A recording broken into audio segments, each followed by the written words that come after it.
আসসালামু আলাইকুম ভিউয়ার্স। গত পরশু আমি কবুতরের খাবার মিক্সচার করলাম, প্রায় 42 কেজির মতো খাবার মিক্সচার করেছি। তো এখন যেহেতু কবুতরের মল্টিং চলতেছে, মল্টিং কিছুটা শেষের দিকে, আবার কিছু মাঝামাঝি পর্যায়ে আছে। তো আমি এবার তৈলবীজ খাবারটা একটু বাড়িয়ে দিয়েছি।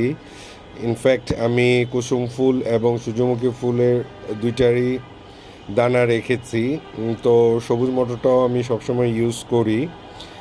আর কার্বোহাইড্রেটের দিকে খেয়াল রেখেছি, গম, ভুট্টা, পপকর্ন সবই দিয়েছি। এবং আমি ফ্লাইং মিক্সচারে এবার রেজাটাও একটু ভালো পরিমাণে মিক্স করেছি, যাতে ছোটো দানাদার খাবারগুলো কবুতরের হজমে একটু সুবিধা হয়।